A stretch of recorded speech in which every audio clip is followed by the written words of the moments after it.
ਸਤਿ ਸ਼੍ਰੀ ਅਕਾਲ। ਤੁਸੀਂ ਜੁੜੇ ਹੋਏ ਹੋ ਪੰਜਾਬੀ ਰੇਡੀਓ USA ਦੇ ਨਾਲ ਤੇ ਮੈਂ ਹਾਂ ਪ੍ਰਵੀਨ ਸ਼ਰਮਾ ਲੈ ਕੇ ਹਾਜ਼ਰ ਹਾਂ ਪ੍ਰੋਗਰਾਮ ਖਬਰ ਤੇ ਨਜ਼ਰ। ਖਬਰ ਤੇ ਨਜ਼ਰ ਪ੍ਰੋਗਰਾਮ ਦੇ ਵਿੱਚ ਕਈ ਅਹਿਮ ਤੇ ਕਈ ਖਾਸ ਖਬਰਾਂ ਨੂੰ ਲੈ ਕੇ ਚਰਚਾ ਕਰਨ ਦੇ ਲਈ ਜੁੜ ਚੁੱਕੇ ਨੇ ਪੰਜਾਬ ਤੋਂ ਸੀਨੀਅਰ ਪੱਤਰਕਾਰ ਦੀਪਕ ਸ਼ਰਮਾ ਚਨਾਰਥਲ ਜੀ।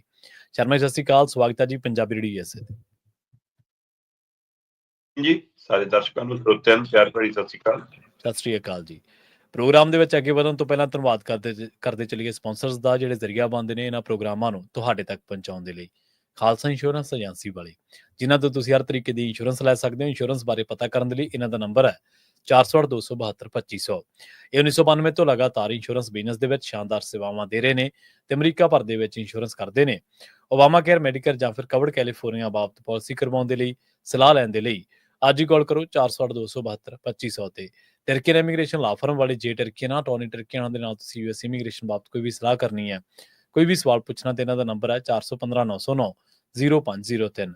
Gurdeep Singh Birdi Clovis, Mandeep Singh, Sandeep Kaur San Jose, Amrik Singh Atwal, Jarnail Singh Yuba City, Jind Kaur Inayat Kaur Bakersfield, Mahinder Singh Mahinder Kaur Mattu Yuba City ਤੇ ਜਰਨੈਲ ਸਿੰਘ ਸਿਆਟਲ ਤੋਂ।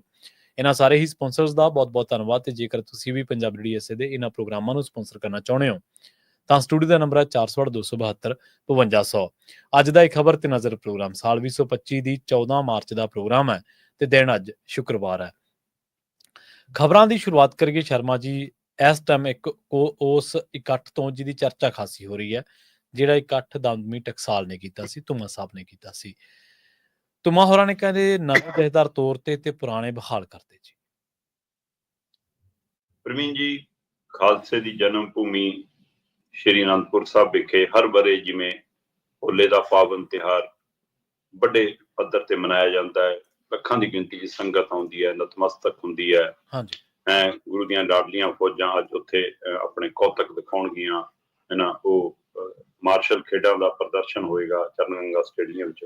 ਸੋ ਅੱਜ ਮਹੱਲਾ ਵੀ ਸਜਣਾ ਹੈ, ਉਹ ਸਾਰੀ ਪ੍ਰਕਿਰਿਆ ਹੋਣੀ ਹੈ। ਪਰ ਕੱਲ ਜੋ ਕੁਛ ਹੋਇਆ ਉਸ ਧਰਤੀ ਦੇ ਉੱਤੇ, ਸਭ ਦੀਆਂ ਨਜ਼ਰਾਂ ਬਿਲਕੁਲ ਤੁਹਾਡੀ ਗੱਲ ਦਰੁਸਤ ਹੈ ਕਿ ਉਸੇ ਤੇ ਲੱਗੀਆਂ ਸੀ। ਦਮਦਮੀ ਟਕਸਾਲ ਵੱਲੋਂ ਸੱਦੇ ਗਏ ਪੰਥਕ ਇਕੱਠ ਦੇ ਵਿੱਚ ਜਿਹੜੇ ਮਤੇ ਪਏ, ਉਹ ਮਤੇ ਬਹੁਤ ਸਿੱਧੇ, ਸਪਸ਼ਟ ਔਰ ਲਗਭਗ ਬਹੁ ਗਿਣਤੀ ਸਿੱਖ ਸੰਗਤ ਦੀ ਆਵਾਜ਼ ਵਰਗੇ ਸੀ, ਉਹਨਾਂ ਦੀ ਮਨ ਦੀ ਆਵਾਜ਼ ਵਰਗੇ ਸੀ, ਭਾਵਨਾ ਵਰਗੇ। ਤੋਂ 6 ਮਤੇ ਉੱਥੇ ਪਾਏ ਗਏ। 6 ਦੇ 6 ਮਤੇ ਆਪਣੀ ਬਹੁਤ ਅਹਿਮੀਅਤ ਰੱਖਦੇ ਨੇ। ਪਹਿਲਾ ਹੀ ਮਤਾ ਜਦੋਂ ਉੱਥੋਂ ਪੇਸ਼ ਕੀਤਾ ਗਿਆ ਮੰਚ ਤੋਂ, ਤਾਂ ਉਹ ਬਿਲਕੁਲ ਸਪਸ਼ਟ ਸੀਗਾ। ਉਹ ਕਹਿੰਦੇ ਕਿ ਨਿਯੁਕਤੀ ਰੱਦ ਕਰਨ ਦਾ ਅਸੀਂ ਫੈਸਲਾ ਕਰਦੇ ਹਾਂ। ਜਿਹੜੇ ਨਵੇਂ ਜਥੇਦਾਰ ਲਾਏ ਨੇ, ਗਿਆਨੀ ਕੁਲਦੀਪ ਸਿੰਘ ਗੜਗੱਜ ਤੇ ਬਾਬਾ ਟੇਕ ਸਿੰਘ ਧਨੌਲਾ, ਉਹਨਾਂ ਦੀ ਨਿਯੁਕਤੀ ਰੱਦ ਕੀਤੀ ਜਾਵੇ। ਇਹ ਅਸੀਂ ਪਹਿਲਾ ਮਤਾ ਪਾਸ ਕਰਦੇ ਕਿ ਮਨਜ਼ੂਰ ਨਹੀਂ। ਨਾਲ ਹੀ ਦੂਸਰਾ ਮਤਾ ਆਇਆ ਕਿ ਪੁਰਾਣੇ ਜਥੇਦਾਰਾਂ ਦੀ ਬਹਾਲੀ ਦਾ ਜੀ, ਔਰ ਉਹ ਵੀ 2 ਨਹੀਂ 3 ਦੇ 3 ਜਥੇਦਾਰਾਂ ਦੇ ਨਾਮਾਂ ਨਾਲ ਉਹਨਾਂ ਨੇ ਮਤਾ ਪਾਇਆ। ਗਿਆਨੀ ਰਘਵੀਰ ਸਿੰਘ, ਗਿਆਨੀ ਸੁਲਤਾਨ ਸਿੰਘ ਤੇ ਇਸੇ ਤਰ੍ਹਾਂ ਗਿਆਨੀ ਹਰਪ੍ਰੀਤ ਸਿੰਘ, ਕਿ ਤਿੰਨੋਂ ਜਥੇਦਾਰਾਂ ਦੀ ਮੁੜ ਬਹਾਲੀ ਹੋਵੇ, ਮੁੜ ਉਹਨਾਂ ਦੀ ਨਿਯੁਕਤੀ ਹੋਵੇ, ਉਹਨਾਂ ਨੂੰ ਮੁੜ ਕੇ ਤਖਤਾਂ ਦੀ ਸੇਵਾ ਸੰਭਾਲੀ ਜਾਵੇ। ਠੀਕ ਹੈ ਪ੍ਰਵੀਨ ਜੀ, ਆਪਾਂ ਇਹ ਵੀ ਗੱਲ ਕਰ ਚੁੱਕੇ ਹਾਂ ਕਿ ਕਿਤੇ ਨਾ ਕਿਤੇ ਸੁਖਬੀਰਵਾਲ ਦੇ ਘਰੇ ਵੀ ਇੱਕ ਵਾਰ ਮੰਥਨ ਹੋ ਚੁੱਕਿਆ ਕਿ ਕੀ ਆਪਾਂ 2 ਜਥੇਦਾਰ ਵਾਪਸ ਲਿਆ ਸਕਦੇ ਹਾਂ, ਗਿਆਨੀ ਰਘਵੀਰ ਸਿੰਘ ਨੂੰ ਤੇ ਗਿਆਨੀ ਸੁਲਤਾਨ ਸਿੰਘ ਨੂੰ, ਤੇ ਕੁਲਦੀਪ ਸਿੰਘ ਗੜਗੱਜ ਹੋਰਾਂ ਨੂੰ ਐਂ ਨਾਲ ਐਡਜਸਟ ਕਰ ਲਈਏ, ਚਾਹੇ ਕੇਸਗੜ੍ਹ ਸਾਹਿਬ ਰੱਖ ਲਈਏ, ਚਾਹੇ ਤਖਤ ਸ੍ਰੀ ਦਮਦਮਾ ਸਾਹਿਬ ਰੱਖ ਲਈਏ। ਤੇ ਉਹ ਕਹਿੰਦੇ ਕਿ ਜੇ ਇਹ ਗੱਲ ਤੁਰੂਗੀ ਤਾਂ ਫਿਰ ਧਾਮੀ ਸਾਹਿਬ ਨੂੰ ਵੀ ਲਿਆਉਣਾ ਪਊਗਾ, ਤੇ ਜੇ ਧਾਮੀ ਨੂੰ ਲਿਆ ਤਾਂ 7 ਮੈਂਬਰੀ ਕਮੇਟੀ ਬਾਹਰ ਹੋ ਜੂਗੀ। ਫਿਰ ਇਸ ਲਈ ਇਹਦੇ ਉੱਤੇ ਵੀ ਉਹ ਚਰਚਾ ਜੀ ਉਹਨਾਂ ਦੀ ਚੱਲ ਕੇ ਮੈਨੂੰ ਲੱਗਦਾ ਜੇ ਕਿਤੇ ਦਬੀ ਕੁੱਟੀ ਰੁਕੀ ਹੋਈ ਹੈ। ਪਰ ਇੱਧਰ 2 ਮਤੇ, ਪਹਿਲੇ 2 ਮਤੇ ਸਪਸ਼ਟ ਸੀਗੇ ਕਿ ਵੀ ਮੌਜੂਦਾ ਜਿਹੜੇ ਜਥੇਦਾਰ ਲਾਏ ਨੇ ਉਹਨਾਂ ਦੀ ਨਿਯੁਕਤੀ ਰੱਦ ਕੀਤੀ ਜਾਵੇ ਤੇ ਦੂਸਰੇ ਪੁਰਾਣੇ 3 ਜਥੇਦਾਰਾਂ ਨੂੰ ਬਹਾਲ ਕੀਤਾ ਜਾਵੇ। ਜੇ ਤਾਂ ਹੁਣ ਇੱਥੋਂ ਤੱਕ ਵਾਲਾ ਪਹਿਲੂ ਹੁੰਦਾ ਜੀ, ਫਿਰ ਤਾਂ ਠੀਕ ਹੈ ਕਿ ਤੁਸੀਂ ਸੰਗਤ ਦੀ ਆਵਾਜ਼ ਨੂੰ ਇੱਕ ਮਤਿਆਂ ਦੀ ਆਵਾਜ਼ ਦੇ ਕੇ ਮੂਹਰੇ ਰੱਖ ਦਿੱਤਾ। ਪਰ ਜਿਹੜਾ ਤੀਸਰਾ ਮਤਾ ਜੀ, ਜਾਂ ਉਹ ਤੋਂ ਅਗਲਾ 5ਵਾਂ ਮਤਾ, ਇਹ ਤੀਸਰਾ ਔਰ 5ਵਾਂ ਮਤਾ ਇਹ ਵੀ ਇਸ਼ਾਰਾ ਕਰ ਗਿਆ ਕਿ ਦਮਦਮੀ ਟਕਸਾਲ ਜਾਂ ਇਹਨਾਂ ਦੇ ਨਾਲ ਆਏ ਸਿੱਖ ਸੰਗਠਨ ਕਿਸੇ ਤਰ੍ਹਾਂ ਦੇ ਟਕਰਾਅ ਲਈ ਵੀ ਤਿਆਰ ਨੇ। ਤੀਸਰੇ ਮਤੇ ਦੇ ਵਿੱਚ ਉਹਨਾਂ ਨੇ ਸਪਸ਼ਟ ਕਿਹਾ ਕਿ ਵੀ ਜਿਹੜੀ ਅੰਤਰਿਮ ਕਮੇਟੀ ਦੇ ਵਿੱਚ ਜਦੋਂ ਜਥੇਦਾਰਾਂ ਨੂੰ ਹਟਾਉਣ ਲੱਗਿਆ ਔਰ ਲਿਆਉਣ ਲੱਗਿਆ ਨਵਿਆਂ ਨੂੰ ਫੈਸਲਾ ਹੋ ਰਿਹਾ ਸੀ, ਤਾਂ ਉਹਦਾ 3 ਮੈਂਬਰਾਂ ਨੇ ਵਿਰੋਧ ਕੀਤਾ ਕਿ ਵੀ ਇਹ ਸਹੀ ਨਹੀਂ ਕਰ ਰਹੇ ਤੁਸੀਂ, ਇਹ ਸਿਧਾਂਤ ਅਨੁਸਾਰ ਨਹੀਂ ਹੋ ਰਿਹਾ। ਤੇ ਕਹਿੰਦੇ ਉਹ 3 ਮੈਂਬਰਾਂ ਨੇ ਜਿਨ੍ਹਾਂ ਨੇ ਵਿਰੋਧ ਕੀਤਾ ਸੀ ਉਹਨਾਂ ਦਾ ਧੰਨਵਾਦੀ ਮਤਾ ਪੇਸ਼ ਕਰਦੇ। ਨਾਲ ਹੀ ਇਸੇ ਤੀਸਰੇ ਮਤੇ ਵਿੱਚ ਇਹ ਵੀ ਕਿਹਾ ਕਿ ਅਸੀਂ 11 ਮੈਂਬਰੀ ਕਮੇਟੀ ਨੂੰ ਅਪੀਲ ਕਰਦੇ ਹਾਂ, ਅਰਜ਼ੋਈ ਕਰਦੇ ਹਾਂ ਕਿ ਤੁਸੀਂ ਹੁਣ ਜਦੋਂ 17 ਤਰੀਕ ਨੂੰ ਇਕੱਠੇ ਹੋਵੋ ਤਾਂ ਆਹ ਪਹਿਲੇ 2 ਮਤਿਆਂ ਦੇ ਹਵਾਲੇ ਨਾਲ ਫੈਸਲਾ ਲਵੋ, ਆਪਣਾ ਪੁਰਾਣਾ ਫੈਸਲਾ ਪਲਟੋ, ਤੁਸੀਂ ਅੰਤਰਿਮ ਕਮੇਟੀ ਦੇ ਵਿੱਚ ਨਵੇਂ ਜਥੇਦਾਰਾਂ ਵਾਲੀ ਨਿਯੁਕਤੀ ਰੱਦ ਕਰੋ, ਪੁਰਾਣਿਆਂ ਦੀ ਬਹਾਲ ਕਰੋ। ਜੇ ਨਹੀਂ ਕਰਦੇ ਤਾਂ ਅਸੀਂ ਸੰਗਤ ਨੂੰ ਅਪੀਲ ਕਰਦੇ ਹਾਂ ਕਿ ਉਹ ਇਹਨਾਂ ਦਾ ਘਿਰਾਓ ਕਰੇ। ਸੋ ਦਿਸ਼ਾ ਵੀ ਦੇ ਰਿਹਾ ਸੀਗਾ ਇਹ ਮਤਾ, ਮਤਲਬ ਇਹ ਇੱਕ ਰਣਨੀਤੀ ਵੀ ਘੜ ਕੇ ਦੇ ਰਿਹਾ ਸੀ ਜਨਤਕ ਤੌਰ ਤੇ, ਜਾਂ ਇਹ ਅੰਤਰਿਮ ਕਮੇਟੀ ਨੂੰ ਇੱਕ ਡਰਾਵੇ ਵਾਲੇ ਹਵਾਲੇ ਨਾਲ ਇਸ਼ਾਰਾ ਵੀ ਕਰ ਰਿਹਾ ਸੀਗਾ, ਨਹੀਂ ਫਿਰ ਅਸੀਂ ਐਂ ਕਰਾਂਗੇ। ਸੋ ਇਹ ਤੀਸਰਾ ਮਤਾ ਬੜਾ ਸਪਸ਼ਟ ਸੀਗਾ ਇਸ ਮਸਲੇ। ਫਿਰ ਚੌਥੇ ਮਤੇ ਦੇ ਵਿੱਚ ਕਿਹਾ ਗਿਆ ਕਿ ਜਿਹੜੀ ਲੰਮੇ ਸਿਰਾਂ ਤੋਂ ਮੰਗ ਚੱਲੀ ਆਉਂਦੀ ਆ ਕਿ ਜਥੇਦਾਰਾਂ ਦੀ ਨਿਯੁਕਤੀ ਤੇ ਜਥੇਦਾਰਾਂ ਦੀ ਸੇਵਾ ਮੁਕਤੀ ਜੀ, ਉਹਦੀ ਇੱਕ ਨਿਯਮਾਵਲੀ ਬਣੇ, ਉਹਦਾ ਇੱਕ ਰੋਡ ਮੈਪ ਬਣੇ, ਉਹਦਾ ਇੱਕ ਪੱਕਾ ਫਾਰਮੂਲਾ ਬਣੇ, ਤਾਂ ਕਿ ਹਰ ਬਾਰੇ ਵਿਵਾਦ ਹੀ ਨਾ ਕੋਈ ਪੈਦਾ ਹੋਵੇ। ਉਹਨਾਂ ਨੂੰ ਕਿਵੇਂ ਲਿਆਉਣਾ, ਕਿਵੇਂ ਹਟਾਉਣਾ, ਇਹਦਾ ਕੋਈ ਵਿਧੀ ਵਿਧਾਨ ਸਪਸ਼ਟ ਕੌਮ ਦੇ ਮੂਹਰੇ ਖਰੜੇ ਦੇ ਰੂਪ ਚ ਪਿਆ ਹੋਵੇ, ਉਹ ਅੰਤਮ ਸ਼ੋਅ ਦਿੱਤੀ ਜਾਵੇ। ਇਹ ਵੀ ਮਤਾ ਲਿਆਂਦਾ। ਪੰਜਵਾਂ ਮਤਾ ਆਪਾਂ ਇੱਕ ਦਿਨ ਪੂਰੇ ਵਿਸਤਾਰ ਨਾਲ ਗੱਲ ਕਰ ਚੁੱਕੇ ਹਾਂ ਕਿ ਬਾਦਲ ਦਲ ਦੇ ਲਈ 28 ਤਰੀਕ ਵਾਲਾ ਬਜਟ ਇਜਲਾਸ ਚੁਣੌਤੀ ਬਣ ਸਕਦਾ ਹੈ। ਹਾਂਜੀ, ਕੀਤੀ ਸੀ ਜੇਕਰ ਬੀਬੀ ਜਗੀਰ ਕੌਰ ਤੇ ਉਹ ਸੁਧਾਰ ਲਹਿਰ ਵਾਲੇ ਧੜੇ ਵਾਲੇ ਕੁਝ ਮੈਂਬਰ, ਉਹਨਾਂ ਨਾਲੇ ਟਕਸਾਲ ਵਾਲੇ ਜਿਹੜੇ ਮੈਂਬਰਾਂ ਨੂੰ ਟਿਕਟਾਂ ਮਿਲੀਆਂ ਸੀ ਉਹ 25-30 ਮੈਂਬਰ, ਤੇ ਜੇ ਬਿਕਰਮ ਮਜੀਠੀਆ ਵੀ ਇਸ ਸਟੈਂਡ ਤੇ ਅਗਾਂਹ ਵੱਧ ਗਿਆ ਤੇ ਉਹਦੇ ਕੋਲ ਜੇ 5-7 ਮੈਂਬਰ ਹੋਏ ਤਾਂ ਮੈਂਬਰ ਇੱਧਰ ਵੱਧ ਗਏ ਤੇ ਕਿਸੇ ਵੀ ਤਰ੍ਹਾਂ ਦਾ ਮਤਾ ਪੇਸ਼ ਕਰ ਸਕਦੇ ਆ, ਚਾਹੇ ਜਥੇਦਾਰਾਂ ਦੀ ਬਹਾਲੀ ਵਾਲਾ, ਚਾਹੇ ਨਵੇਂ ਪ੍ਰਧਾਨ ਦੀ ਨਿਯੁਕਤੀ ਵਾਲਾ, ਚਾਹੇ ਬਜਟ ਨੂੰ ਰੱਦ ਕਰਾਉਣ ਵਾਲਾ। ਸੋ ਇਸ ਲਈ ਬਾਦਲ ਦਲ ਦੀ ਫਿਕਰ ਵਧਿਆ ਸੀ। ਤੋਂ ਪੰਜਵਾਂ ਮਤਾ ਬਿਲਕੁਲ ਇਸੇ ਸੋਚ ਨੂੰ ਧਿਆਨ ਚ ਰੱਖ ਕੇ ਆਇਆ। ਉਹ ਕਹਿੰਦੇ ਕਿ 28 ਮਾਰਚ ਨੂੰ ਬਜਟ ਇਜਲਾਸ ਤੋਂ ਪਹਿਲਾਂ ਆਪੋ ਆਪਣੇ ਹਲਕਿਆਂ ਚ, ਆਪੋ ਆਪਣੇ ਖੇਤਰਾਂ ਚ ਸ਼੍ਰੋਮਣੀ ਗੁਰਦੁਆਰਾ ਪ੍ਰਬੰਧਕ ਕਮੇਟੀ ਦੇ ਮੈਂਬਰਾਂ ਨਾਲ ਮੁਲਾਕਾਤ ਕਰਕੇ ਉਹਨਾਂ ਦਾ ਪੱਖ ਸਮਝਿਆ ਜਾਵੇ, ਤੇ ਜੇ ਉਹ ਪੱਖ ਇਸ ਰੂਪ ਚ ਨਹੀਂ ਆਉਂਦਾ ਜਿਹੜੇ ਆਪਣੇ ਅੱਜ ਮਤੇ ਆਏ ਨੇ, ਤਾਂ ਫਿਰ ਉਹਨਾਂ ਨੂੰ ਸਮਝਾ ਬੁਝਾ ਕੇ ਤਿਆਰ ਕਰਕੇ ਭੇਜਿਆ ਜਾਵੇ। ਠੀਕ ਹੈ ਜੀ। ਇਹਦਾ ਮਤਲਬ ਕੋਈ ਇਹ ਰਣਨੀਤੀ ਵੀ ਹੋ ਸਕਦੀ ਆ ਕਿ ਆਉਂਦੇ ਦਿਨਾਂ ਦੇ ਵਿੱਚ ਕੁਝ ਅਜਿਹੇ ਮਤੇ ਪੇਸ਼ ਕਰਨ ਲਈ ਕੁਝ ਮੈਂਬਰ ਤਿਆਰ ਹੋਣ ਤੇ ਆ ਬਾਕੀ ਮੈਂਬਰਾਂ ਤੱਕ ਪਹੁੰਚ ਅਪਰੋਚ ਕਰਕੇ ਉਹਨਾਂ ਨੂੰ ਉਸ ਗੱਲ ਲਈ ਤਿਆਰ ਕਰਨਾ ਹੋਵੇ ਕਿ ਤੁਸੀਂ ਉੱਥੇ ਆਹ ਹਾਮੀ ਭਰਨੀ ਆ। ਕਿਉਂਕਿ ਉਧਰ ਬਾਦਲ ਦਲ ਵੀ, ਸੁਖਬੀਰ ਸਿੰਘ ਬਾਦਲ ਵੀ ਮੈਂਬਰਾਂ ਨੂੰ ਬੁਲਾ ਕੇ ਮਿਲ ਰਹੇ ਨੇ, ਗੱਲਬਾਤਾਂ ਕਰ ਰਹੇ ਨੇ। ਸੋ ਇੱਧਰ ਵੀ ਇਹ ਪ੍ਰਕਿਰਿਆ ਹੁਣ ਪੈਰਲਲ ਸ਼ੁਰੂ ਹੋ ਗਈ ਆ। ਸੋ ਜਿਵੇਂ ਜਥੇਦਾਰ ਗਿਆਨੀ ਰਘੁਵੀਰ ਸਿੰਘ ਨੂੰ ਵੀ 2 ਧਿਰਾਂ ਮਿਲ ਰਹੀਆਂ ਸੀਗੀਆਂ, ਤੇ ਉਹ 2 ਧਿਰਾਂ ਦੀ ਗੱਲ ਵੀ ਸੁਣ ਰਹੇ ਸੀ, ਉਹਦਾ ਅਸਰ ਵੀ ਉਹਨਾਂ ਦੀ ਗੱਲਬਾਤ ਚ ਦਿਖਦਾ ਸੀ। ਸੋ ਉਸ ਤਰ੍ਹਾਂ ਹੁਣ ਐਸਜੀਪੀਸੀ ਮੈਂਬਰ ਦੇ ਘਰਾਂ ਦੇ ਦਬਾਅ ਵੀ ਵੱਧ ਸਕਦਾ, ਕਿਉਂਕਿ ਉਹਨਾਂ ਨੇ ਕੱਲ ਨੂੰ ਵੀ ਚੋਣ ਲੜਨੀ ਹੈ, ਦੁਬਾਰਾ ਚੋਣਾਂ ਆਉਣ ਵਾਲੀਆਂ ਨੇ ਐਸਜੀਪੀਸੀ ਦੀਆਂ, ਤੇ ਉਹ ਚੋਣ ਦੇ ਵਿੱਚ ਉਹਨਾਂ ਨੂੰ ਫਿਰ ਵੋਟਰਾਂ ਦੀ ਲੋੜ ਵੀ ਪੈਣੀ ਹੈ। ਤੇ ਜੇ ਉਹਨਾਂ ਦੇ ਹਲਕੇ ਦੇ ਲੋਕ, ਇਲਾਕੇ ਦੇ ਲੋਕ ਇਕੱਠੇ ਹੋ ਕੇ ਜਾਂਦੇ ਨੇ ਕਿ ਜੀ ਅਸੀਂ ਤਾਂ ਆਹ ਚਾਹੁੰਦੇ ਹਾਂ ਤੁਹਾਤੋਂ ਮੈਂਬਰ ਸਾਹਿਬ, ਜਥੇਦਾਰ ਸਾਹਿਬ ਤੁਹਾਤੋਂ ਆਹ ਚਾਹੁੰਦੇ ਹਾਂ, ਤੇ ਫਿਰ ਉਦੋਂ 28 ਤਰੀਕ ਨੂੰ ਕੀ ਹੋਊਗਾ। ਸੋ 28 ਤਰੀਕ ਨੂੰ ਇਹ ਕਹਿੰਦੇ ਕਿ ਪੰਜਵਾਂ ਮਤਾ ਪਾਉਂਦੇ ਆ ਕਿ ਐਸਜੀਪੀਸੀ ਦੇ ਮੈਂਬਰਾਂ ਨੂੰ 28 ਮਾਰਚ ਵਾਲੇ ਇਜਲਾਸ ਦੇ ਮੌਕੇ ਲਈ ਤਿਆਰ ਕਰਕੇ ਭੇਜੋ, ਤੇ ਜੇ ਉਹ ਨਹੀਂ ਮੰਨਦੇ ਤੁਹਾਡੀ ਅਨੁਸਾਰ ਜੀ ਤੇ ਫਿਰ ਉਦੋਂ ਆਪਾਂ ਹਰ ਪਿੰਡ ਚੋਂ ਸਿੰਘ ਤੁਰਨ, ਤੇ ਉਦੋਂ ਤੇਜਾ ਸਿੰਘ ਸਮੁੰਦਰੀ ਹਾਲ ਚ ਆਪਾਂ ਵੱਡਾ ਇਕੱਠ ਕਰਤੀ ਇਹਨਾਂ ਨੂੰ ਪਹਿਲਾਂ।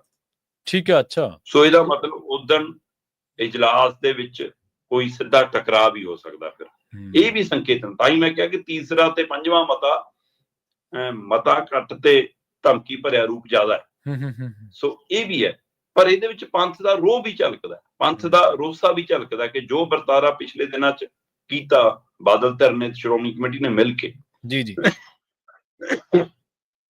ਸੋ ਉਹਦਾ ਵਰਤਾਂਤ ਵੀ ਸਿਰਜਦਾ। ਤੇ 6ਵਾਂ ਮਤਾ ਲਿਆਂਦਾ ਜੀ ਕਿ ਸ਼੍ਰੀ ਅਕਾਲ ਤਖਤ ਸਾਹਿਬ ਦੇ ਰੁਤਬੇ ਨੂੰ, ਉਹਨਾਂ ਦੀ ਮਰਿਆਦਾ ਨੂੰ ਜਿਸ ਤਰ੍ਹਾਂ ਢਹਿ ਢੇਰੀ ਕੀਤਾ ਜਾ ਰਿਹਾ, ਉਸ ਦੀ ਬਹਾਲੀ ਦੇ ਲਈ ਸਾਰੀਆਂ ਤਰ੍ਹਾਂ ਇਕਜੁੱਟ ਹੋਣ, ਸਾਰੇ ਤਰ੍ਹਾਂ ਇੱਕ ਮਤ ਹੋਣ, ਤੇ ਇੱਕ ਮਤ ਹੋ ਕੇ ਬਾਬਾ ਹਰਨਾਮ ਸਿੰਘ ਖਾਲਸਾ, ਜਿਹੜੇ ਦਮਦਮੀ ਟਕਸਾਲ ਦੇ ਮੁਖੀ ਨੇ, ਜਿਹਨਾਂ ਨੂੰ ਆਪਾਂ ਬਾਬਾ ਹਰਨਾਮ ਸਿੰਘ ਧੂਮਾ ਦੇ ਨਾਮ ਨਾਲ ਜਾਣਦੇ ਹਾਂ, ਉਹਨਾਂ ਦੀ ਅਗਵਾਈ ਚ ਅੱਗੇ ਵਧਿਆ ਜਾਵੇ। ਸੋ ਇਹ 6 ਮਤੇ ਸੀ ਜਿਹੜੇ ਕੱਲ ਦੇ ਪੰਥਕ ਇਕੱਠ ਚ ਪਾਏ ਗਏ, ਤੇ ਇਹ ਮਤੇ ਬਿਲਕੁਲ ਸਿੱਧੇ ਸਪਸ਼ਟ ਨੇ ਕਿ ਅਸੀਂ ਕਿਸ ਧਾਰਨਾ ਤੇ ਖੜ ਕੇ ਲੜਾਈ ਲੜਨੀ ਆ।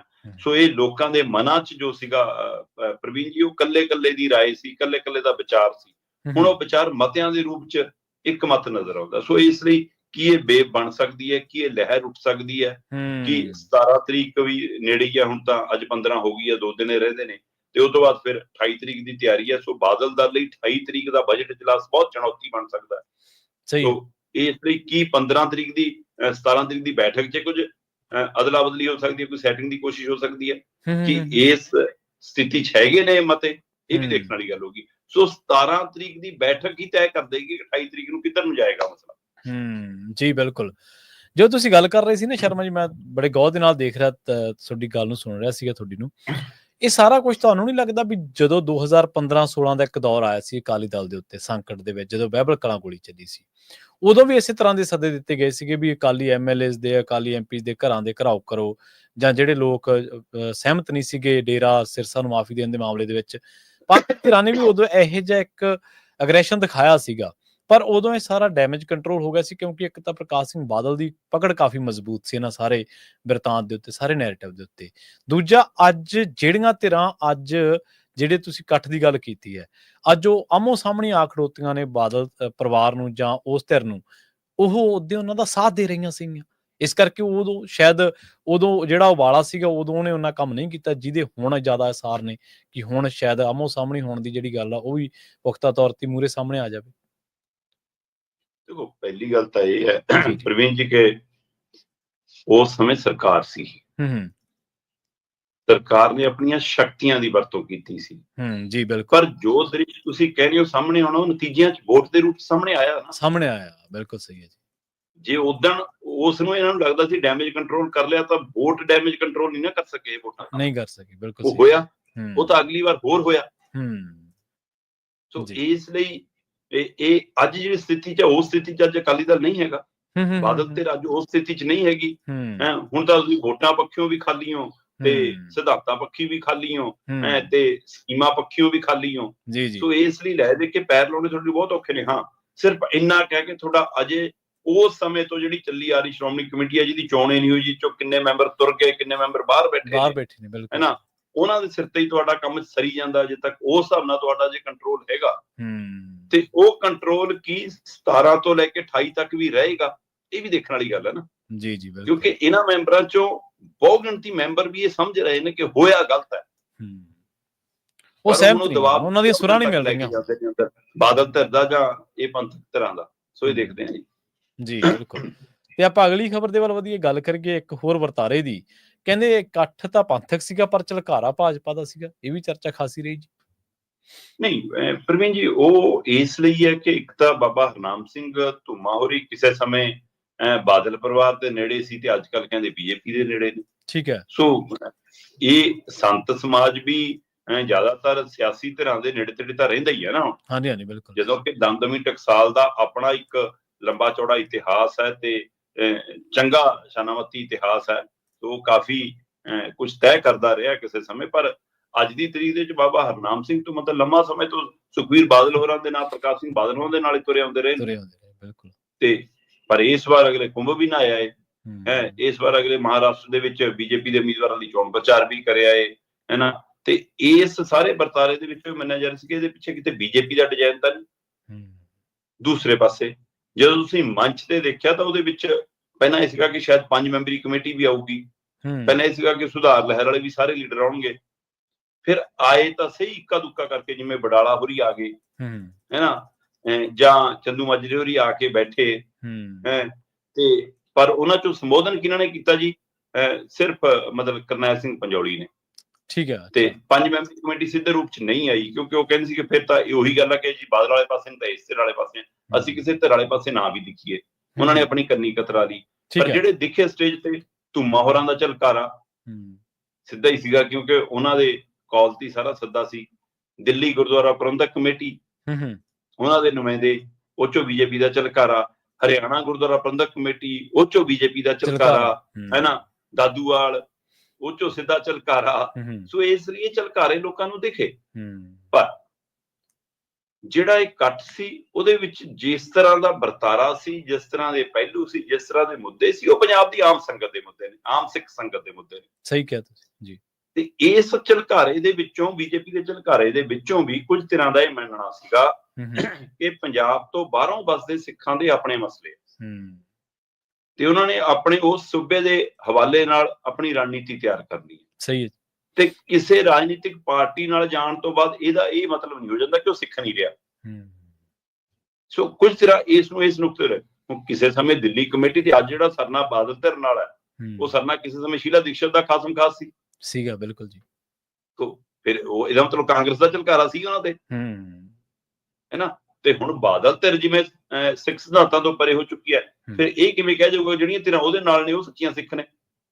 ਸੋ ਇਸ ਲਈ ਜਿੰਨੀਆਂ ਵੱਖ-ਵੱਖ ਰਾਇਆਂ ਨੇ, ਉਹਨਾਂ ਰਾਇਆਂ 'ਚ ਇਹ ਲੱਗਿਆ ਕਿ ਇਹ ਚਾਹੇ ਕਿਸੇ ਧਿਰਾਂ ਦਾ ਇਹਦੇ ਪਿੱਛੇ ਹੋਵੇ, ਪਰ ਇਹ ਕਿਤੇ ਨਾ ਕਿਤੇ ਮਸਲਾ ਉਹ ਉਠਾਇਆ ਜਿਹੜਾ ਪੰਥਕ ਤੌਰ ਦੇ ਉੱਤੇ ਲੋਕਾਂ ਦੇ ਮਨਾਂ ਨੂੰ ਲੱਗਦਾ। ਹਾਂ, ਝਲਕਾਰਾ ਪੈਣਾ ਹੋਰ ਗੱਲ ਹੈ, ਜੇ ਮੈਨੇਜ ਹੀ ਉਹ ਕਰ ਰਹੇ ਨੇ ਫਿਰ ਖਤਰਨਾਕ ਹੈ ਜੀ। ਬਿਲਕੁਲ, ਜੇ ਚਲਾ ਹੀ ਬੀਜੇਪੀ ਰਹੀ ਹੈ ਤਾਂ ਪਹਿਲਾਂ ਹੀ ਖਤਰਾ ਖੜਾ ਕਿ ਸਾਡੀਆਂ ਸੰਸਥਾਵਾਂ 'ਚ ਦਾਖਲ ਹੋਣਾ ਚਾਹੁੰਦੀ ਹੈ ਜੀ। ਦੂਸਰੇ ਪਾਸੇ ਜਿਹੜੇ ਇਸ ਗੱਲ ਨੂੰ ਜ਼ਿਆਦਾ ਹਵਾ ਦੇ ਰਹੇ ਨੇ ਉਹ ਹੈ ਸੁਖਬੀਰ ਬਾਦਲ ਦੀ ਧਿਰ।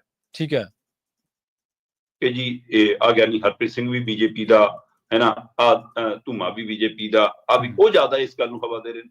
ਤੇ ਉਹਦੇ ਜਵਾਬ 'ਚ ਗਿਆਨੀ ਹਰਪ੍ਰੀਤ ਸਿੰਘ ਨੇ ਇੱਕ ਗੱਲ ਕਹੀ ਸੀ, ਉਹ ਕਹਿੰਦੇ ਵੀ ਅਕਾਲ ਤਖਤ ਸਾਹਿਬ ਤੇ ਆ ਕੇ ਅਕਾਲੀ ਦਲ ਦੀ ਬਾਦਲ ਧਿਰ ਜਿਹੜੀ ਕਹਿੰਦੀ ਹੈ ਕਿ ਬੀਜੇਪੀ ਨਾਲ ਮਿਲਣਾ ਗਿਲਣਾ ਗਲਤ ਹੈ ਨਾ, ਜਾਂ ਉਹਨਾਂ ਦਾ ਦਬਾਅ ਹੈ, ਕਹਿੰਦੇ ਉਹ ਆਪ ਆ ਕੇ ਪਹਿਲਾਂ ਅਕਾਲ ਤਖਤ ਸਾਹਿਬ ਤੇ ਅਰਦਾਸ ਕਰਕੇ ਫੈਸਲਾ ਕਰ ਲਵੇ ਕੌਮ ਮੂਹਰੇ ਕਿ ਭਾਈ ਅਸੀਂ ਜ਼ਿੰਦਗੀ 'ਚ ਕਦੇ ਵੀ ਬੀਜੇਪੀ ਨਾਲ ਸਮਝੌਤਾ ਨਹੀਂ ਕਰਾਂਗੇ। ਕਹਿੰਦੇ ਇੱਧਰ ਗੱਲਾਂ ਝਲਕਾਰਿਆਂ ਦੀਆਂ ਹੋਈ ਜਾਂਦੀਆਂ ਤੇ ਉੱਧਰ ਲੰਮਾ ਸਮਾਂ ਗੱਠ ਜੁੜ ਰਿਹਾ ਤੁਹਾਡਾ ਤਾਂ ਸਿੱਧਾ ਸਪਸ਼ਟ, ਕਿੱਧਰ ਜਾਓਗੇ, ਸਭ ਤੋਂ ਵੱਧ ਵੱਖ-ਵੱਖ ਤੁਸੀਂ ਉਹਨਾਂ ਨਾਲ ਗੱਠ ਕੇ ਆਏ ਹੋ। ਸੋ ਇਸ ਲਈ ਇਹ ਵੀ ਇੱਕ ਪਹਿਲੂ ਉੱਭਰਿਆ। ਪਰ ਇਹਦੇ ਨਾਲੋਂ ਵੀ ਜਿਹੜਾ ਗੰਭੀਰ ਮਸਲਾ ਸੀ, ਸਟੇਜ ਤੇ ਲੀਡਰ ਵੱਧ ਸੀ, ਪੰਡਾਲ 'ਚ ਸੰਗਤ ਘੱਟ ਸੀ। ਠੀਕ ਹੈ ਜੀ। ਹੁਣ ਕਿੰਨਾ ਕੁ ਅਸਰ ਜਾਊਗਾ ਇਸ ਪੰਥਕ ਇਕੱਠ ਦਾ? ਚਰਚਾ ਵੱਧ ਹੋ ਗਈ ਪਰ ਉਹਦਾ ਇਕੱਠ ਨਹੀਂ ਹੋ ਸਕਿਆ। ਹੁਣ ਇਹਨੂੰ ਜਸਟੀਫਾਈ ਕਰਦੀਆਂ ਨੇ ਉਹ ਤੇਰਾ ਕਿ ਜੀ ਟਕਸਾਲ ਵੋਟ ਬੈਂਕ ਦੀ ਰਾਜਨੀਤੀ ਥੋੜਾ ਕਰਦੀ ਜਿਹੜਾ ਇਕੱਠ ਕਰ ਲਵੇ। ਸੰਗਤ ਆਉਂਦੀ ਸੀ, ਮੱਥਾ ਟੇਕਦੀ ਸੀ, ਚਲੀ ਜਾਂਦੀ ਸੀ। ਸੰਗਤ ਤਾਂ ਪ੍ਰਵਾਹ ਨਾ ਕਰ ਰਹੀ ਹੈ ਜੀ ਸਾਡੇ ਮਤਿਆਂ ਨੂੰ, ਸੰਗਤ ਤਾਂ ਸਾਡੇ ਨਾਲ ਹੈ ਜੀ, ਇਹ 'ਚ ਕੋਈ ਦੋ ਰਾਏ ਨਹੀਂ ਪ੍ਰਵੀਨ ਜੀ। ਕਈ ਵਾਰ ਅਜਿਹੇ ਮਤੇ ਜਿਹੜੇ ਪਾਏ ਗਏ ਨੇ, ਇਹ ਜਦੋਂ ਲੋਕ ਆਵਾਜ਼ ਬਣ ਜਾਣ ਫਿਰ ਇਕੱਠਾਂ ਦੀ ਕੋਈ ਅਹਿਮੀਅਤ ਨਹੀਂ ਰਹਿੰਦੀ। ਕਈ ਵਾਰ ਇਹ ਧਾਰਨਾ ਜਦੋਂ ਚੱਲ ਗਈ ਤਾਂ ਉਹ ਚੱਲ ਸਕਦੀ ਹੈ, ਉਸ ਨੂੰ ਹੁਣ ਇਹ ਫੈਲਾ ਕਿਵੇਂ ਪਾਉਂਦੇ ਨੇ, ਸੰਗਤ 'ਚ ਲਿਜਾ ਕਿਵੇਂ ਪਾਉਂਦੇ ਨੇ, ਉਹ 17 ਜਾਂ 28 ਤਰੀਕ ਤੱਕ ਮਾਹੌਲ ਕੋਈ ਬਣਾ ਪਾਉਂਦੇ ਨੇ ਜਾਂ ਨਹੀਂ, ਉਹ ਦੇਖਣ ਵਾਲੀ ਗੱਲ ਹੈ। ਜਾਂ ਕੱਲ ਮਤੇ ਪਾਏ ਤੇ ਉਸ ਤੋਂ ਬਾਅਦ ਆਪਣੇ ਆਪਣੇ ਘਰੇ ਬਾਂਹ ਥੱਲੇ ਸਿਰ ਥੱਲੇ ਬਾਂਹ ਦੇ ਕੇ ਸੌਂਗੇ ਜਾ ਕੇ, ਫਿਰ ਹੋ ਗਿਆ ਕੰਮ। ਸੋ ਕਿਉਂਕਿ ਬਾਦਲ ਧਿਰ ਮੈਨੇਜ ਕਰਨ ਲੱਗੀ ਹੋਈ ਆ, ਉਹ ਸਿਧਾਂਤ ਪਾਲੇ ਚਾਹੇ ਨਾ ਪਾਲੇ, ਪਰ ਉਹ ਮੈਨੇਜ ਕਰ ਰਹੀ, ਉਹ ਮੈਨੇਜ ਚਾਹੇ ਗਲਤੀਆਂ ਕਰੀ ਜਾਂਦੀ ਆ ਪਰ ਉਹ ਤਾਂ ਵੀ ਆਪਣੇ ਮੈਨੇਜ ਦੀਆਂ ਕੋਸ਼ਿਸ਼ਾਂ ਹੈਗੀਆਂ। ਹੁਣ ਇੱਧਰ ਕੁਝ ਹੋਏਗਾ ਕੋਸ਼ਿਸ਼ ਕਿ ਨਹੀਂ, ਇਹ ਦੇਖਣ ਵਾਲੀ ਗੱਲ ਹੈ। ਸੋ ਇਕੱਠ ਦੇ ਵਿੱਚੋਂ ਝਲਕਾਰਾ ਵੀ ਸੀ ਭਾਜਪਾ ਦਾ ਜੀ, ਤੇ ਪਰ ਉਹ ਸਟੇਜ ਤੋਂ ਹੀ ਸੀਗਾ, ਸੰਗਤ ਦੇ ਰੂਪ 'ਚ ਕੋਈ ਝਲਕਾਰਾ ਵੀ ਨਹੀਂ ਦਿਖਿਆ ਤੇ ਸੰਗਤ ਵੀ ਨਹੀਂ ਵਾਲੀ ਦਿਖੀ ਉਸ ਇਕੱਠ ਦੇ ਵਿੱਚ। ਸੋ ਇਹ ਪਹਿਲੂ ਇਹਨਾਂ ਮਤਿਆਂ ਨੂੰ ਕਿੰਨੀ ਕੁ ਤਾਕਤ ਦਊਗਾ, ਇਹ ਵੀ ਖਦਸ਼ਾ ਖੜਾ ਹੁੰਦਾ ਜੀ। ਬਿਲਕੁਲ ਬਿਲਕੁਲ। ਤੇ ਅਗਲੀ ਖਬਰ ਦੇ ਵੱਲ ਵਧੀਏ, ਗੱਲ ਕਰੀਏ ਬਾਦਲ ਦਲ ਦੀ। ਵੀ ਕਹਿੰਦੇ 5 ਮੈਂਬਰੀ ਕਮੇਟੀ ਨੂੰ ਹੁਣ ਬਾਦਲ ਦਲੀਏ ਜਿਹੜੇ ਨੇ ਉਹ ਅਦਾਲਤ ਦੇ ਵਿੱਚ ਘੜੀਸਣ ਦੇ ਲਈ ਤਿਆਰ ਹੋ ਚੁੱਕੇ ਨੇ। ਪ੍ਰਵੀਨ ਜੀ, ਇਹ ਪਹਿਲਾਂ ਵੀਰਾਂ ਦੀਆਂ ਕੋਸ਼ਿਸ਼ਾਂ ਸੀਗੀਆਂ, ਤਾਂ ਪਹਿਲਾਂ ਵੀ ਕਹਿੰਦੇ ਸੀਗੇ ਕਿ ਸਿਧਾਂਤਕ ਤੌਰ ਤੇ ਪਾਰਟੀ ਸਾਡੇ ਕੋਲ ਰਜਿਸਟਰਡ ਹੈ, ਦਫ਼ਤਰ ਸਾਡੇ ਕੋਲ ਹੈ, ਚੋਣ ਨਿਸ਼ਾਨ ਸਾਡੇ ਕੋਲ ਹੈ, ਬਾਕੀ ਕਮੇਟੀ ਸਾਡੇ ਕੋਲ ਹੈ ਨਾ, ਕੌਣ ਨਵੀਂ ਭਰਤੀ ਕਰ ਲੂਗਾ ਜੀ, ਐ ਕਿਵੇਂ ਕਰ ਲੂਗਾ ਜੀ, ਹੈ ਨਾ। ਇਹ ਜੱਦਰ ਸਾਹਿਬ ਨੂੰ ਜ਼ਿਆਦਾ ਹੀ ਸਮਝਾਉਂਦੇ ਸੀਗੇ ਤੇ ਹੁਣ ਤਾਂ ਇਹ ਟੀਵੀ ਚੈਨਲਾਂ ਤੇ ਬੈਠ ਕੇ ਇਹ ਵੀ ਕਹਿਣ ਲੱਗੇ ਕਿ ਜਥੇਦਾਰ ਗਿਆਨੀ ਰਘਵੀਰ ਸਿੰਘ ਨੇ ਖੁਦ ਕਿਹਾ ਸੀਗਾ ਜੀ ਕਿ ਮੈਨੂੰ ਸੇਵਾ ਮੁਕਤ ਕਰ ਦਿਓ ਜੀ, ਇੱਧਰੋਂ ਮੈਨੂੰ ਉੱਧਰ ਇਕੱਲੀ ਸ਼੍ਰੀ ਦਰਬਾਰ ਸਾਹਿਬ ਦੇ ਹੈੱਡ ਗ੍ਰੰਥੀ ਦੀ ਸੇਵਾ ਰਹਿਣ ਦਿਓ ਜੀ, ਮੈਂ ਦਬਾਅ ਹੇਠਾਂ ਜੀ। ਮਤਲਬ ਇਹ ਉਹਨਾਂ ਦੀ ਕਿਰਦਾਰ ਕੁਸ਼ੀ ਤੇ ਵੀ ਆ ਗਏ, ਜਿਵੇਂ ਗਿਆਨੀ ਹਰਪ੍ਰੀਤ ਸਿੰਘ ਸੀ ਉਸੇ ਤਰ੍ਹਾਂ ਕਿ ਜੇ ਭਾਈ ਉਹ ਇਹ ਕਹਿ ਰਹੇ ਸੀਗੇ ਕਿ ਮੈਨੂੰ ਸੇਵਾ ਮੁਕਤੀ ਕਰ ਦਿਓ, ਫਿਰ ਤੁਸੀਂ ਇਹੀ ਕਹਿ ਕੇ ਪ੍ਰੈਸ ਨੋਟ 'ਚ ਕੱਢ ਦੇਣਾ ਉਹਨਾਂ ਨੂੰ। ਸਹੀ ਹੈ, ਬਿਲਕੁਲ, ਕਿ ਜੀ ਜਥੇਦਾਰ ਸਾਹਿਬ ਨੇ ਆਪ ਇੱਛਾ ਪ੍ਰਗਟਾਈ ਹੈ, ਤੁਸੀਂ ਉਹਨਾਂ ਦੇ ਦੋਸ਼ ਹੋਰ ਤਰ੍ਹਾਂ ਦੇ ਲਾ ਰਹੇ ਹੋ। ਸੋ ਫਿਰ ਉਹ ਦੋਸ਼ ਕਿਵੇਂ ਸੀਗੇ ਕਿ ਉਹ ਅਸਮਰਥ ਨੇ ਜੀ, ਉਹਨਾਂ ਦੀ ਸਮਰੱਥਾ ਨਹੀਂ ਜੀ, ਉਹ ਬਿਨਾਂ ਦੱਸੇ ਚਲੇ ਜਾਂਦੇ ਨੇ ਜੀ, ਤੁਸੀਂ ਤਾਂ ਦੋਸ਼ ਇਹੋ ਜਿਹੇ ਲਾਏ ਨੇ ਉਹਨਾਂ ਦੇ। ਸੋ ਇਹ ਸਾਰੇ ਵਰਤਾਰੇ ਦੇ ਵਿਚਾਲੇ ਕਿਤੇ ਨਾ ਕਿਤੇ ਬਾਦਲ ਧਿਰ ਦੀ ਨਿਗਾਹ ਹੁਣ 5 ਮੈਂਬਰੀ ਕਮੇਟੀ ਤੇ ਹੈ, ਕਿਉਂਕਿ ਉਹਨਾਂ ਨੇ ਲਗਭਗ ਤਿਆਰੀ ਕਰ ਲਈ ਹੈ 18 ਤਰੀਕ ਨੂੰ ਭਰਤੀ ਮੈਮ। ਠੀਕ ਹੈ ਜੀ। ਇਹ ਕਹਿੰਦੇ ਜੀ ਸਾਡੇ ਕੋਲ ਬ੍ਰਾਂਡ ਹੈ, ਉਹਨਾਂ ਕੋਲ ਬ੍ਰਾਂਡ ਨਹੀਂ ਗਾ ਕੋਈ। ਬਕਾਇਦਾ ਇੱਕ ਦੋ ਇੰਟਰਵਿਊਆਂ 'ਚ ਮੀਡੀਆ 'ਚ ਇਹਨਾਂ ਦਾ ਇੱਕ ਲੀਡਰ ਸੁਖਬੀਰ ਸਿੰਘ ਬਾਦਲ ਨੂੰ ਬ੍ਰਾਂਡ ਦੱਸਦਾ। ਅੱਛਾ, ਮਤਲਬ ਜਿਵੇਂ ਆਮ ਆਦਮੀ ਪਾਰਟੀ ਤੇ ਬੀਜੇਪੀ ਗਰੰਟੀਆਂ ਸ਼ਬਦ ਲੈ ਕੇ ਆਈ ਨਾ, ਇਹ ਬ੍ਰਾਂਡ ਲੈ ਕੇ, ਮਤਲਬ ਉਵੇਂ ਇਹ ਬ੍ਰਾਂਡ ਸ਼ਬਦ ਲੈ ਕੇ ਭਾਈ ਤੁਸੀਂ ਹੁਣ ਮਾਲ ਵੇਚਦੇ ਹੋ, ਤੁਸੀਂ ਦੁਕਾਨਦਾਰ ਹੋ। ਸਹੀ ਹੈ। ਕੌਮ ਦੀ ਨੁਮਾਇੰਦਗੀ ਕਰਨ ਵਾਲੀ ਜਥੇਬੰਦੀ ਦੇ ਲੀਡਰ ਹੁਣ ਬ੍ਰਾਂਡ ਹੋਣਗੇ। ਜਿਹੜੀ ਪਾਰਟੀ ਦੇ ਵਿੱਚ ਮਤਲਬ ਅਕਾਲੀ ਦਲ ਅਕਾਲ ਤਖਤ ਦੀ ਛਤਰ ਛਾਇਆ ਹੇਠ ਸ਼੍ਰੋਮਣੀ ਕਮੇਟੀ ਦੀ ਨੁਮਾਇੰਦਗੀ ਦੇ ਵਿੱਚੋਂ ਜਨਮੀ ਪਾਰਟੀ ਹੈ, ਜਿਸ ਪਾਰਟੀ ਦੇ ਵਿੱਚ ਹਰ ਮੈਂਬਰ ਨੂੰ ਜਥੇਦਾਰ ਸਾਹਿਬ ਕਹਿ ਕੇ ਸੰਬੋਧਨ ਕੀਤਾ ਜਾਂਦਾ ਸੀ। ਸਹੀ ਬਿਲਕੁਲ। ਜਿਹੜੀ ਪਾਰਟੀ ਦੇ ਵਿੱਚ ਲੀਡਰਾਂ ਦੀ ਕਤਾਰ ਹੁੰਦੀ ਸੀ, ਜਦੋਂ ਮੋਰਚਾ ਲੱਗਦਾ ਸੀ ਤਾਂ ਮੂਹਰੇ ਬੈਠਣ ਲਈ ਲੀਡਰਾਂ ਦੇ ਐਡੇ ਨਾਂ ਹੁੰਦੇ ਸੀ ਕਿ ਥਾਂ ਥੋੜੀ ਪੈ ਜਾਂਦੀ ਸੀ। ਉਸ ਦੇ ਵਿੱਚ ਹੁਣ ਇੱਕ ਬ੍ਰਾਂਡ ਹੈ, ਤੇ ਉਹ ਵੀ ਪਿਟਿਆ ਕਿ ਨਹੀਂ ਪਿਟਿਆ ਇਹ ਵੀ ਸੰਗਤ ਨੂੰ ਪਤਾ। ਬਿਲਕੁਲ ਜੀ, ਸਹੀ ਹੈ। ਸੋ ਇਸ ਲਈ ਅਜਿਹੇ ਸ਼ਬਦ ਫਿਰ ਉਹੀ ਹੈ, ਕਿਉਂਕਿ ਮੁਖੀ ਕਹਿੰਦਾ ਕਿ ਮੈਂ ਕੰਪਨੀ ਵਾਂਗ ਚਲਾਉਣਾ ਹੈ, ਮੈਂ CEO ਹੈ, ਤੇ ਅਗਲੇ ਦੇ ਫਿਰ ਮੋਹਰ ਲਾਈ ਜਾਂਦੇ ਸਲਾਹ ਕਰੂ ਬ੍ਰਾਂਡ ਨੂੰ ਦੱਸਣਗੇ ਫਿਰ ਤਾਂ। ਬਿਲਕੁਲ। ਹੁਣ ਕਹਿੰਦੇ ਜੀ 5 ਮੈਂਬਰੀ ਕਮੇਟੀ ਨੂੰ ਅਸੀਂ ਅਦਾਲਤ 'ਚ ਘੜੀਸ ਸਕਦੇ ਹਾਂ, ਕਿਉਂਕਿ ਜੀ ਇਹ ਸਾਡੀ ਪਾਰਟੀ ਦਾ ਨਾਮ ਵਰਤਣਗੇ। ਠੀਕ ਹੈ। ਉਹ ਪਰਚੀਆਂ ਦੇ ਪ੍ਰਿੰਟ ਜੇ ਚੱਕ ਕੇ ਦਿਖਾ ਰਹੇ ਨੇ ਕਿ ਆਹ ਦੇਖੋ ਜੀ, ਇਹਨਾਂ ਨੇ ਉੱਪਰ ਅਕਾਲੀ ਦਲ ਲਿਖਾਇਆ ਹੈ, ਥੱਲੇ ਨਾ ਕੋਈ ਅਤਾ ਹੈ, ਨਾ ਕੋਈ ਪਤਾ ਹੈ, ਨਾ ਕੋਈ ਖੰਡੇ ਦਾ ਨਿਸ਼ਾਨਾ, ਨਾ ਪ੍ਰਧਾਨ ਦਾ ਨਾਮ ਹੈ, ਤੇ ਇਸ ਲਈ ਜੀ ਅਸੀਂ ਇਹਨਾਂ ਨੂੰ ਅਦਾਲਤ 'ਚ ਘੜੀਸਾਂਗੇ, ਸਾਡਾ ਨਾਂ ਰੱਖ ਰਹੇ। ਭਾਈ ਤੁਹਾਡੀ ਪਾਰਟੀ ਦਾ ਨਾਂ ਸ਼੍ਰੋਮਣੀ ਅਕਾਲੀ ਦਲ ਅਗਲੇ ਕਹਿੰਦੇ, ਤੇ 1920 'ਚ ਜਦੋਂ ਸਥਾਪਨਾ ਹੋਈ ਸੀ ਤਦ ਉਹਦਾ ਨਾਮ ਅਕਾਲੀ ਦਲ ਸੀ। ਸੋ ਤੁਸੀਂ ਤਾਂ ਉਸ ਨਾਮ ਤੋਂ ਅੱਗੇ ਵੱਧ ਚੁੱਕੇ ਹੋ, ਤੁਸੀਂ ਤਾਂ ਸ਼੍ਰੋਮਣੀ ਅਕਾਲੀ ਦਲ ਦੇ ਨਾਮ ਨਾਲ ਰਜਿਸਟਰਡ ਹੋ, ਤੁਹਾਡੇ ਕੋਲ ਤਾਂ ਤਕੜੀ ਚੋਣ ਨਿਸ਼ਾਨ ਹੈ। ਸੋ ਅਗਲੇ ਮੈਂਬਰਸ਼ਿਪ ਕੱਟ ਕੇ ਉਸ ਦਾ ਨਵਾਂ ਚੋਣ ਨਿਸ਼ਾਨ ਲੈ ਲੈਣ। ਹੋ ਸਕਦਾ ਤੁਹਾਡੇ ਵਾਲੇ ਤੇ ਉਹ ਦਾਅਵਾ ਕਰਨ, ਹੋ ਸਕਦਾ ਤੁਸੀਂ ਅਦਾਲਤ 'ਚ ਉਹਨਾਂ ਤੋਂ ਇਹ ਨਾਮ ਲੈਣ ਜਾਓ ਤੇ ਉਲਟਾ ਉਹਨਾਂ ਨੂੰ ਆਪਣਾ ਚੋਣ ਨਿਸ਼ਾਨ ਦੇ ਕੇ ਛੁੱਟੋ। ਜੀ ਸਹੀ ਹੈ, ਇਹ ਨਹੀਂ ਪਤਾ, ਕਿਉਂਕਿ MLA ਹੁਣ ਤੁਹਾਡੇ ਕੋਲ ਸਿੱਧੇ ਰੂਪ 'ਚ ਕੋਈ ਵੀ ਨਹੀਂਗਾ। ਅਦਾਲਤ 'ਚ ਤਾਂ ਉਸ ਤਰੀਕੇ ਨਾਲ ਫੈਸਲੇ ਹੋਣੇ ਆ। ਫਿਰ ਹੁਣ ਇਹ 'ਚ ਕੋਈ ਦੋ ਰਾਏ ਨਹੀਂ, ਆਪਾਂ ਇਹ ਗੱਲ ਬਹੁਤ ਦਿਨ ਪਹਿਲਾਂ ਕੀਤੀ ਸੀ ਕਿ ਉਹ ਅਕਾਲੀ ਦਲ ਦੇ ਨਾਮ ਨਾਲ ਸਾਹਮਣੇ ਆ ਸਕਦੇ ਆ, ਔਰ ਉਹ ਅਕਾਲੀ ਦਲ ਦੇ ਨਾਮ ਨਾਲ ਹੀ ਸਾਹਮਣੇ ਆ ਰਹੇ ਆ। ਠੀਕ ਹੈ। ਉਹਨਾਂ ਦੀ ਪਰਚੀਆਂ ਦੇ ਬਕਾਇਦਾ ਅਕਾਲੀ ਦਲ ਹੋਏਗਾ, ਔਰ ਉਹਦੇ ਥੱਲੇ ਸ਼੍ਰੀ ਅਕਾਲ ਤਖਤ ਸਾਹਿਬ ਦੇ ਹੁਕਮਾਂ ਅਨੁਸਾਰ ਭਰਤੀ ਦੀ ਪ੍ਰਤੀਕ ਹੋਏਗਾ। ਤੇ ਜਿਹੜੀ ਗੱਲ ਇਹ ਕਹਿੰਦੇ ਨੇ ਜੀ ਥੱਲੇ ਪ੍ਰਧਾਨਤਾ ਲਿਖਿਆ ਜੀ, ਉਹ ਭਾਈ ਮੈਂਬਰ ਹੋਣਗੇ ਤਾਂ ਡੈਲੀਗੇਟ ਚੁਣੇ ਜਾਣਗੇ, ਤਾਂ ਉਹਨਾਂ ਚੋਂ ਪ੍ਰਧਾਨ ਬਣੂਗਾ। ਤੇ ਪ੍ਰਧਾਨ ਕਿਹੜਾ? ਤੁਹਾਡੇ ਵਾਲੇ ਪ੍ਰਧਾਨ ਦਾ ਵੀ ਅਸਤੀਫਾ ਹੈ ਭਾਈ, ਤੁਹਾਡੇ ਕੋਲ ਵੀ ਕਾਰਜਕਾਰੀ ਹੋਈ ਆ, ਸਾਂਭਣ ਦੇ ਲਈ ਉਹ ਸਾਰੀਆਂ ਚਾਰਜੋਈਆਂ ਕਰ ਰਿਹਾ, ਤੇ ਜਿਹੜਾ ਕਾਰਜਕਾਰੀ ਬਣਿਆ ਉਹ ਕਹਿੰਦਾ ਮੈਨੂੰ ਬਣਾ ਤਾਂ ਦਿੱਤਾ ਪਰ ਮੈਨੂੰ ਪ੍ਰਧਾਨ ਵਾਲੇ ਕੋਈ ਅਧਿਕਾਰ ਨਹੀਂ ਜੀ।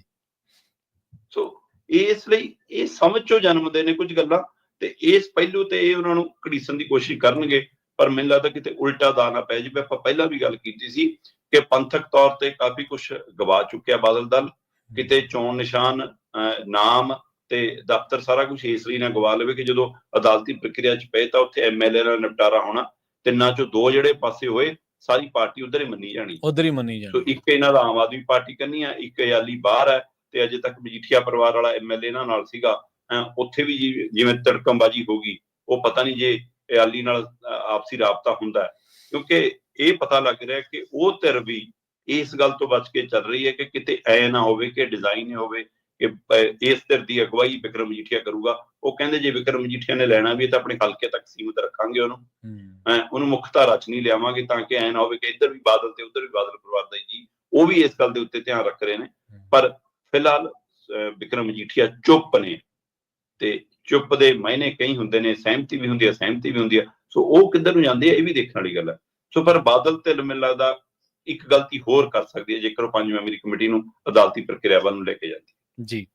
ਸਿਆਣੇ ਕਹਿੰਦੇ ਸ਼ਰਮਾ ਜੀ, ਕਹਿੰਦੇ ਚੁੱਪ ਕਈ ਵਾਰੀ ਸ਼ੋਰ ਨਾਲੋਂ ਵੀ ਖਤਰਨਾਕ ਹੁੰਦੀ ਹੈ।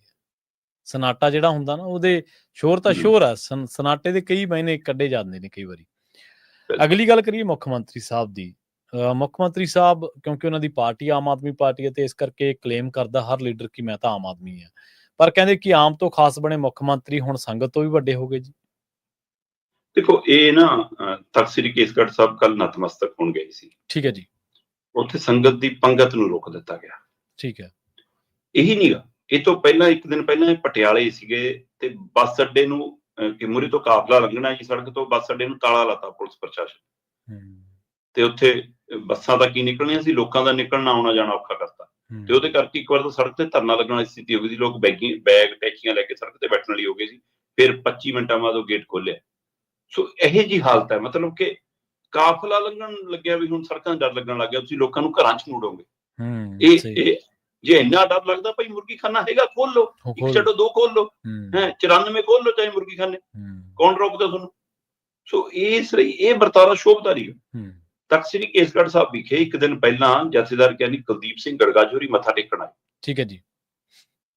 ਤੇ ਜਿੱਦਣ ਮੱਥਾ ਟੇਕਣ ਆਏ, ਮਤਲਬ ਦਸਤਾਰਬੰਦੀ ਤੋਂ ਬਾਅਦ ਵਾਲੀਆਂ ਘਟਨਾਵਾਂ, ਕੱਲ ਤੋਂ ਪਹਿਲਾਂ ਇੱਕ ਦਿਨ, ਸੋ ਜਦੋਂ ਦਿਨ ਦੇ ਵਿੱਚ ਪੂਰਾ ਮੱਥਾ ਟੇਕਣ ਆਏ ਤਾਂ ਦਰਬਾਰ ਸਾਹਿਬ ਦੇ, ਕੇਸਗੜ੍ਹ ਸਾਹਿਬ ਦੇ ਬਾਹਰ ਪੁਲਿਸ ਪ੍ਰਸ਼ਾਸਨ, ਤੇ ਦਰਬਾਰ ਸਾਹਿਬ ਦੇ ਅੰਦਰ SGPC ਦੀ ਟਾਸਕ ਫੋਰਸ, ਸੰਗਤ ਚੋਂ ਪੰਡਾਲ ਖਾਲੀ ਕਰਾ ਲਿਆ ਗਿਆ। ਦਰਬਾਰ ਸਾਹਿਬ ਦਾ, ਕੇਸਗੜ੍ਹ ਸਾਹਿਬ ਦਾ ਅੰਦਰਲਾ ਸਾਰਾ ਵਿਹੜਾ ਖਾਲੀ ਕਰਾ ਲਿਆ ਗਿਆ। ਸਾਰੀ ਸੰਗਤ ਨੂੰ ਰੋਕ ਕੇ ਇਕੱਲੇ ਜਥੇਦਾਰ ਸਾਹਿਬ ਨੂੰ ਮੱਥਾ ਟਿਕਾਇਆ, ਮਤਲਬ ਜਥੇਦਾਰ ਸਾਹਿਬ ਨੂੰ ਵੀ ਸੰਗਤ ਹੁਣ ਭੈ ਆਉਂਦਾ।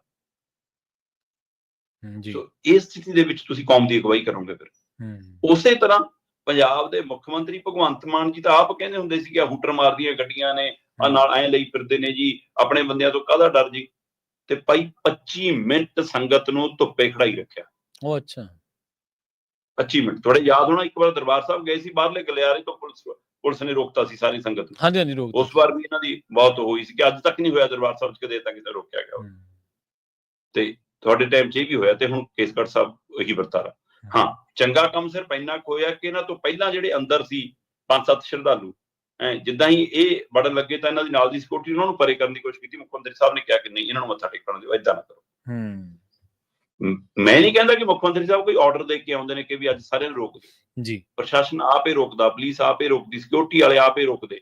ਪਰ ਤੁਹਾਨੂੰ ਆਮ ਘਰਾਂ ਤੋਂ, ਤੁਸੀਂ ਤਾਂ ਪਿੰਡ ਤੋਂ ਆਉਂਦੇ ਹੋ, ਤੁਹਾਨੂੰ ਤਾਂ ਪਤਾ ਹੈ ਕਿ ਜਦੋਂ ਕੋਈ VIP ਜਾਂਦਾ ਤਾਂ ਆਮ ਲੋਕਾਂ ਦਾ ਕੀ ਵਿਵਹਾਰ ਹੁੰਦਾ। ਤੁਸੀਂ ਫਿਰ ਇਹ ਆਰਡਰ ਤਾਂ ਦੇ ਸਕਦੇ ਹੋ ਕਿ ਏਦਾਂ ਨਹੀਂ ਕਰਨਾ। ਤੁਹਾਡੇ ਲਈ ਬਕਾਇਦਾ ਤੌਰ ਤੇ ਗਬਲਾ ਗੇਟ ਖੁੱਲਦਾ ਹੈ, ਉਸ ਗੇਟ ਚੋਂ ਤੁਹਾਨੂੰ VIP ਗੇਟ ਚੋਂ ਲਿਜਾਇਆ ਜਾਂਦਾ ਹੈ, ਤੇ ਗੁਰੂ ਘਰਾਂ 'ਚ ਵੀ VIP ਬਣਾ। ਸੋ ਇਹ ਵਰਤਾਰਾ ਕਿਹੋ ਜਿਹਾ ਸ਼ੋਭਦਾ ਜੀ।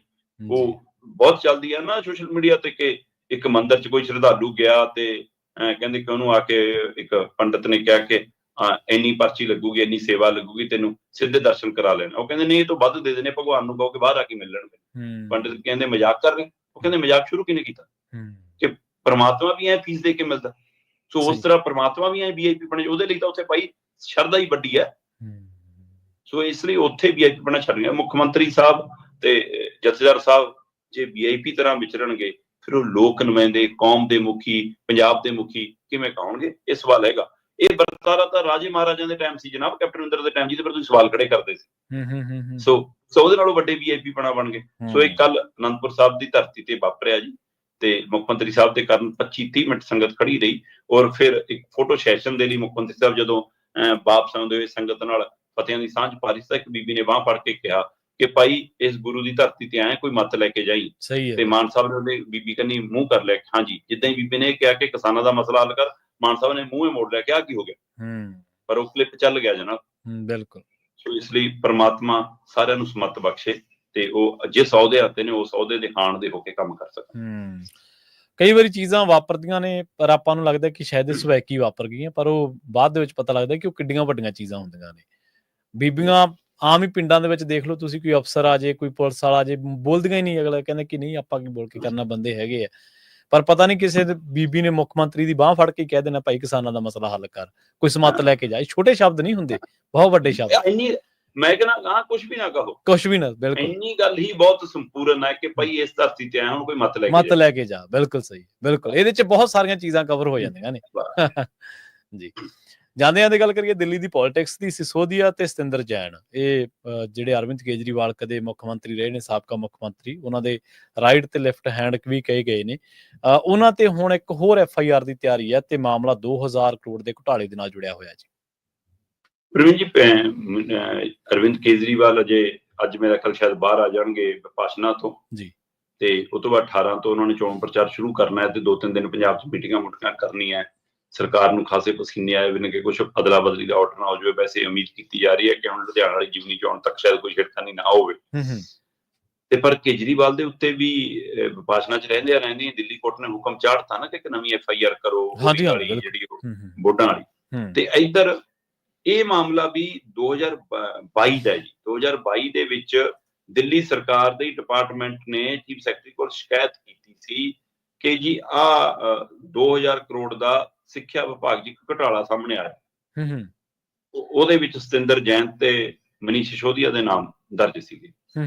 ਉਸ ਕੰਪਲੇਂਟ ਨੂੰ ਚੈੱਕ ਆਊਟ ਕਰਦਿਆਂ ਕਿ ਇਹਦੇ ਤੇ ਕਾਰਵਾਈ ਹੋਣੀ ਚਾਹੀਦੀ ਹੈ ਜੀ। ਆਖਰ ਉਹਦੇ ਉੱਤੇ ਭਾਰਤ ਦੀ ਰਾਸ਼ਟਰਪਤੀ ਦ੍ਰੋਪਦੀ ਮੁਰਮੂ ਨੇ ਮੋਹਰ ਲਾ ਦਿੱਤੀ ਹੈ ਕਿ ਹਾਂ ਜੀ ਇਹਦੇ ਤੇ ਕਾਰਵਾਈ ਬਣਦੀ ਹੈ, ਘੁਟਾਲੇ ਦੀ ਜਾਂਚ ਹੋਣੀ ਚਾਹੀਦੀ ਹੈ। ਸੋ ਉਹਦੀ ਮੋਹਰ ਨਾਲ ਇਹ ਤੈਅ ਹੋ ਗਿਆ ਜੀ ਕਿ ਸਤਿੰਦਰ ਜੈਨ ਦੇ ਉੱਤੇ ਵੀ ਤੇ ਮਨੀਸ਼ ਸਿਸੋਦੀਆ ਦੇ ਉੱਤੇ ਵੀ ਹੋਰ FIR ਦਰਜ ਹੋਊਗੀ।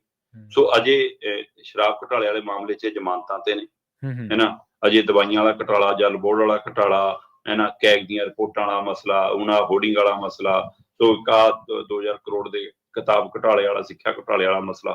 ਸੋ ਇਹ ਮੈਨੂੰ ਲੱਗਦਾ ਕਿ ਆਮ ਆਦਮੀ ਪਾਰਟੀ ਦੇ ਲੀਡਰਾਂ ਦੀਆਂ ਮੁਸੀਬਤਾਂ ਵਧਣ ਵਾਲੀਆਂ ਨੇ।